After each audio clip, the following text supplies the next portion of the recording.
কাছে মনে হয় অন্যরকম বিপিএল যদি আমাদের করতে হয়, we need to invest on cricket. That is the most important thing. We need to invest on the tournament, not on concerts or anything else. নিতে চায় হিসাবে টালি খাতা যেন কেড়ে নিতে দেবে না সাকিবের ফ্যানরা। যদি ছেড়ে যেতে বলে মিরপুরের 22 গজ আর ব্যাট বলের কথকতা, সাকিব ভক্তরা যেন ছাড়তে দেবে না।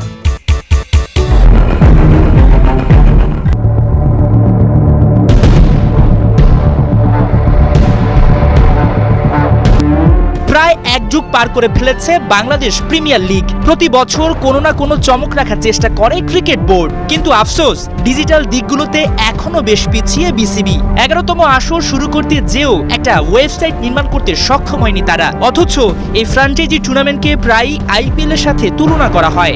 যদি সেটাই করা হয় তাহলে আইপিএল এর মতো কেন এত বছরেও একটা ওয়েবসাইট গঠন হলো না? মুখে নয়, কাজে সবসময় সবার সেরা ইন্ডিয়ান প্রিমিয়ার লিগ। অকশন থেকে শুরু করে প্রতিটি খেলোয়াড়ের তথ্য উপাত্ত মেলে তাদের ওয়েবসাইটে। নির্দিষ্ট দল সম্পর্কেও জানা যায় সহজে, কিন্তু এসব নিয়ে হয়তো খুব বেশি ভাবার সময় নাই বিপিএল কর্তৃপক্ষের। হয়তো মাঠের ক্রিকেটটাকে বেশি গুরুত্ব দিচ্ছে বোর্ড, তাই তো ম্যাচ পরিচালনায় থাকছে অভিজ্ঞ বিদেশি আম্পায়ার। পেশাদার টুর্নামেন্ট করার লক্ষ্যে উন্নত ডিআরএস, হকাই, স্পাই ক্যামেরার মতো আধুনিক সব প্রযুক্তির ব্যবহার। এছাড়া জমকালো উপস্থাপনে, ব্র্যান্ডিং এ পেরিমিটার ও সাইড স্ক্রিনে স্ট্যাটিক বোর্ডের বদলে এবারে বিপিএলে না থেকেও থাকবেন সাকিব। ঘুরে ফিরে আসবে এই জাদুকরের কথা। টিভি স্ক্রিনের ব্রডকাস্টে যখন ম্যাচের মাঝে ফুটে উঠবে কোন ক্রিকেটার সবথেকে বেশিবার হয়েছেন টুর্নামেন্ট সেরা, চোখ আটকে যাবে সাকিবে। 2012 সালে Khulna royal Bengals, back to back 2013-তে চিটাগাং কিংসের হয়েছেন বিপিএল এর সেরা ক্রিকেটার।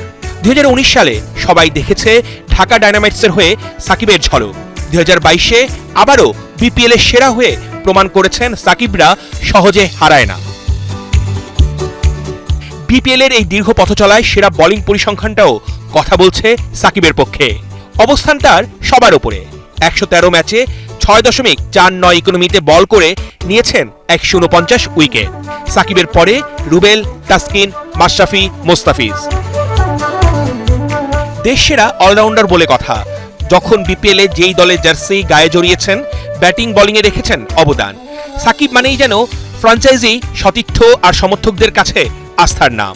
ঘুরে ফিরে এবারের বিপিএল এর পরিসংখ্যানেও থাকবেন নবাব। এবার একটু ব্যাটারদের রেকর্ডটা দেখে নেওয়া যাক। সর্বোচ্চ 5 জন রানের মালিকদের তালিকায় তামিম, মুশফিক, রিয়াদের পরে সাকিব থাকলেও স্ট্রাইক রেটে ওদের সবার থেকে এগিয়ে। 113 ম্যাচ খেলে 139 স্ট্রাইক রেটে তুলেছেন 2397 রান। তাই বলতেই হয় এবারের বিপিএল এ সাকিব না থেকেও আছেন। সাকিব আল হাসান নামটা তার পারফরমেন্স দিয়ে কোটি ভক্তের হৃদয়ে গাথা। Arnab Bapi, 71। Victorians out, Chittagong kings back, riders flying high. BPL এর 11 নম্বর এডিশনের যাত্রা তবে হলো শুরু। এক ঝাঁক জাতীয় দলের ক্রিকেটার নিয়ে গড়া ফরচুন বরিশালকে অনেকে এগিয়ে রাখলেও প্লেয়ার কম্বিনেশনে অনেকের চেয়ে ক্লিয়ারলি অ্যাহেড রংপুর রাইডার্স। দলটি গ্লোবাল টি20 সুপার লিগে সব দেশকে হারিয়ে ট্রফি জয়ের অভিজ্ঞতা এখনো তরতাজা। গ্লোবাল যে চ্যাম্পিয়নটা আমরা হয়েছি অবশ্যই টিমের জন্য ভালো একটা ভাইব ক্রিয়েট করবে, বাট ডেফিনেটলি এটা আলাদা একটা টুর্নামেন্ট। এই টুর্নামেন্ট আমাদের নিজেদের নতুন করে শুরু করতে হবে, বাট যে জিনিসটা হলো যে ওই জায়গা থেকে যে পজিটিভ সাইডগুলো আছে এইগুলো যদি আমরা এখানে ওই মিস্টেকগুলো না করি তাহলে হয়তো আমাদের জন্য আরও বেটার হবে। অনেক বেশি অলরাউন্ডারও আমাদের টিমে আছে, তো আলহামদুলিল্লাহ সব দিক থেকে টিমটা compact, but as a team হিসেবে আমরা কতটুকু খেলতে পারতেছি এবং ওই ফিলিংসটা আমরা কত তাড়াতাড়ি একটা টিম হিসেবে গড়ে উঠতে পারতেছি, এটা ইম্পর্টেন্ট। দলের ট্রাম্পকার সৌম্য সরকার ইনজুরিতে, কাপ্তান সোহান তবুও আশায় বুক বাঁধছেন তাকে একবারের জন্য হলেও পাবার আশায়। তার জায়গায় রংপুর নিয়েছে অনূর্ধ্ব 19 এশিয়া কাপ জয়ী বাংলাদেশ যুব দলের অধিনায়ক আজিজুল হাকিম তামিমকে। তাকে দিয়ে ওপেন করানোর পরিকল্পনা টিম ম্যানেজমেন্টের। তবে দারুণ ফর্মে থাকা শেখ মেহেদী ও পেসার নাহিদ রানা এবার বিপিএলে আলো কাটতে পারেন। অসুস্থতার জন্য মোহাম্মদ সাইফুদ্দিন খেলেননি জিএসএল এ। বিপিএলে প্রথম ম্যাচ থেকেই খেলবেন এই সিমিং অলরাউন্ডার। অবশ্যই শেখ মেহেদী খুব ভালো করতেছে, নাহিদ রানা আমার কাছে মনে হয় খুব ভালো একটা টুর্নামেন্ট শেষ করে আসছে। বাট আমি যেটা বললাম যে সব থেকে ইম্পর্টেন্ট থাকে আমরা অ্যাজ এ টিম হিসেবে কীভাবে খেলতেছি, তো ওইটাই আমার লক্ষ্য থাকবে যার যেখান থেকে যতটুকু কন্ট্রিবিউট করার দরকার টিমের টিম পারফরমেন্স হিসেবে, কারণ ক্রিকেটটা সবসময় বলি যে টিম গেম, তো অবশ্যই তাদের যে কন্ট্রিবিউশনটা টিমের আসবে অবশ্যই আমাদের টিমের জন্য ভালো হবে এবং তাদের মতো প্লেয়ার টিমে থাকা এবং ফর্মে থাকা একই সাথে অবশ্যই আমাদের জন্য একটা বাড়তি অনুপ্রেরণা। নতুন বাংলাদেশ এলেও বিপিএল এর সঙ্গী পুরনো সীমাবদ্ধতা। সদ্য সমাপ্ত এনসিএল টি20-তে ক্রিকেটারদের প্রস্তুতিটা হয়েছে পাকাপোক্ত। হিমহিম শীতে এবারে বিপিএলটা জমবে বেশ। 2017 ন্যাশনাল টিমে যদি বলি অবশ্যই আপ অ্যান্ড ডাউন আছে, হয়তো 3 ফরম্যাট খেলেছি, কোনো ফরম্যাট হয়তো ভালো করেছি, কোনো ফরম্যাট হয়তো ওইভাবে নিজেরা মেলে ধরতে পারি না। তো অবশ্যই লক্ষ্য থাকবে যাতে এই বিপিএল থেকে নিজের জায়গাটা ভালো করে করতে পারি। পাকিস্তানকে চ্যাম্পিয়ন্স ট্রফি জেতানো প্রোটিয়া কোচ মিকি আর্থার এবার রংপুরের হেড কোচ। 2015 সালের পর এবারই প্রথম মিকি বিপিএলের কোচিংয়ে। তার সহযোগী মোহাম্মদ আশরাফুল। নতুন বাংলাদেশে প্রথম ট্রফি হবে কার? সোহান রানারা নিশ্চয় চিৎকার করে বলতে চাইবে, রাইডার রাইডার, এ যে জয়ের লড়াই। মেহেদী নাইম, 71। তামিম, মুশফিক, শান্ত, দেখা মিলছিল সবার। তবু বরিশাল ফ্যানদের চোখ যেন খুঁজে ফিরছিল আরেকজনকে। তিনি মাহমুদুল্লাহ রিয়াদ, যিনি অনুশীলনে না থেকেও ছিলেন আলোচনায়। অবশেষে দেখা মিলল তার।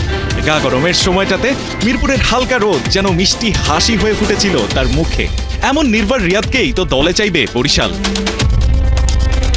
তামিম, হৃদয়, মুশফিক, শান্ত দলে আছেন, তবুও রিয়াদের ব্যাট মানে ফিনিশিংয়ে নির্ভরতা। আর সাম্প্রতিক সময়ে ব্যাট হাতে রীতিমতো যেন উঠছেন এই ব্যাটার। ওয়েস্ট ইন্ডিজ সফরে 3 ওয়ানডেতেই ক্যারিবিয়ান বোলারদের পিটিয়ে করেছেন ছাতু। 50-এর নিচে যেন রান করতেই ভুলে গিয়েছিলেন তিনি। 3 ওয়ানডেতে মোট রান করেছেন 196, যার মধ্যে 2 ইনিংসে ছিলেন অপরাজিত।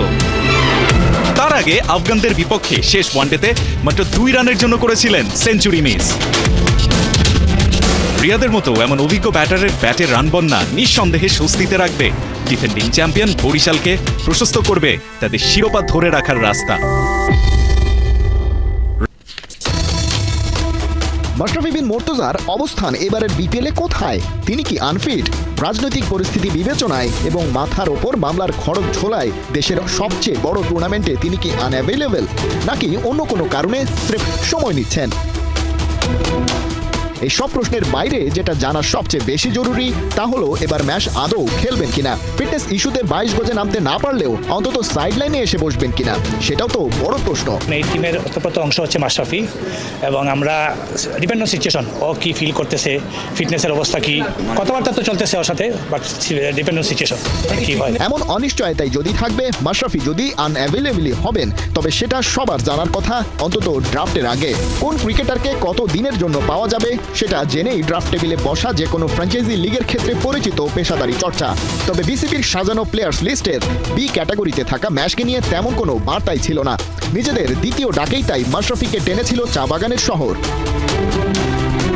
বিপিএল শুরুর আগে সিলেট ফ্র্যাঞ্চাইজির এই ইস্যুতে মাশরাফির নামে পল্লবী থানায় মামলাও হয়েছে, তবে পরে আর সেই অভিযোগের পক্ষে কোনো প্রমাণ হাজির করা যায়নি। এর আগে বিপিএল এর নানা আসরে মাশরাফি বেশ কয়েকটা দলের হয়ে খেললেও শেষ কয়েক সিজনে সিলেট হয়ে যায় তার নিজের বাড়ির মতোই। তার ক্যাপ্টেন্সিতেই প্রথমবার রানার্স আপও হয় লো বাজেটের দলটাও। গেল আসরেও ছিলেন নেতৃত্বে, তবে ফিটনেস ক্রাইসিস আর রাজনৈতিক ব্যস্ততায় পুরো টুর্নামেন্ট খেলা হয়নি।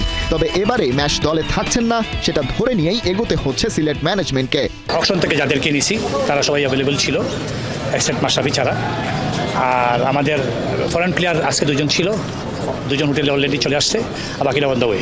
মাশরাফির বিপিএল খেলা নিয়ে কেন এত লুকোছাপা? সোজা কথায় যাকে ঘিরে গড়ে উঠেছে ফ্র্যাঞ্চাইজিটি, সেই ক্রিকেটারের সাথে দলের আন্তঃযোগাযোগ এত দুর্বল হওয়ার কারণই বা কি? সেই প্রশ্ন এখন উঠছেই। ম্যাচ যে বাংলাদেশের ইতিহাসেরই সেরা অধিনায়ক তা নিয়ে দ্বিমতের সুযোগ নেই। তাই শঙ্কা জাগছে স্বৈরাচারী সরকারের সময় আয়োজিত বিপিএলের প্রায় সবকটা আসর নানা কারণে সমালোচিত। এবারে সেটা আদৌ সব বিতর্কের ঊর্ধ্বে থাকতে পারবে তো? খালিদ জামিল, 71।